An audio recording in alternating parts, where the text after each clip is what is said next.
Bonjour, bonjour, bienvenue sur Coco TV, nouvelle vidéo de présentation avec un radiateur ou plutôt un ventirad de chez Deepcool, le Lucifer qui intègre la gamme Gamerstorm.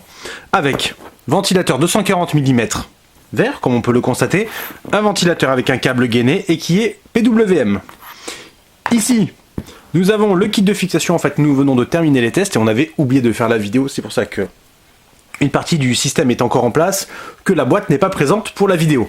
En revanche, du coup, la base en finition miroir est un tout petit peu cracra, il reste encore un peu de pâte thermique, nous n'avons pas pris le temps de nettoyer correctement, mais qu'on se rassure, il n'y a pas de problème lorsqu'on sort le produit pour la première fois. Donc le système de fixation, on va en profiter pour le détailler un tout petit peu.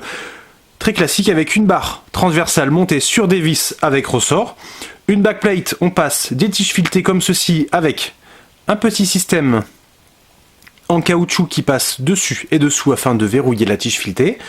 On met le système de rétention, on sécurise sur le dessus et c'est terminé. Installation du produit montre en main, même pas 5 minutes. Le ventilateur va se fixer via des griffes métalliques très classiques ici et ici. L'avant du radiateur est là, là c'est l'arrière, donc par défaut il y a un seul ventilateur, il y a deux jeux de griffes qui sont fournis, donc on peut faire du double ventilateur si besoin.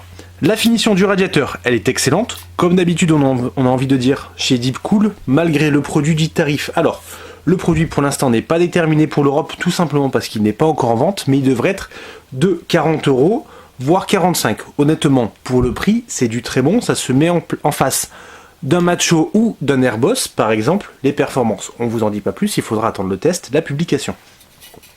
La structure est très classique. Nous avons 6 headpipes de 6 mm qui vont traverser les ailettes en aluminium. Donc la base, pardon, on disait finition miroir, cuivre nickelé bien entendu. Sur le dessus, pas de petit radiateur puisque nous avons en fait le système pour passer la barre, pardon, qui est ici, comme nous le disions tout à l'heure.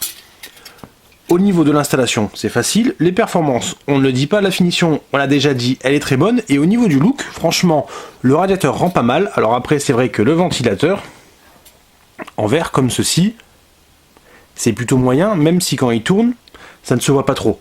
Alors après, on aimera ou on n'aimera pas, le seul reproche qu'on aurait à faire, c'est que pour l'instant, il n'y a pas grand chose qui pourrait aller avec, parce que si on prend la gamme Sniper, par exemple, de chez Gigabyte, la couleur du verre est largement différente, elle est beaucoup plus claire, beaucoup plus flashy. Alors après, à chacun de faire comme il veut, mais avec une carte mère entièrement noire, avec un water cooling qui tire vers le vert sur une carte graphique par exemple, bien entendu on ne va pas watercooler le processeur si on a les ventilateurs, à moins qu'on mette les ventilateurs seuls, mais dans ce cas on perd l'utilité du radiateur. Enfin bref, du coup on ne sait pas trop avec quoi ça pourrait s'accorder. D'autant plus que les ventilateurs ne sont pas disponibles seuls en retail. À voir si la marque décide de les sortir, mais sinon chez Deepcool c'est blanc et bleu, enfin blanc ou gris.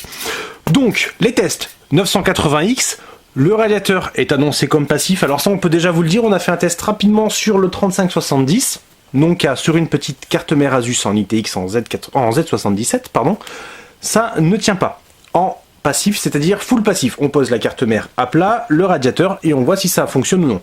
Ça ne fonctionne pas, on dépasse les 80 degrés. En revanche, dans un petit boîtier mini TX type Realme, avec une alimentation au-dessus ou un petit ventilateur à l'arrière à très faible rotation, ça fonctionne. Et en plus, ça prend tout le boîtier, ça rend vraiment pas mal. Les tests très prochainement.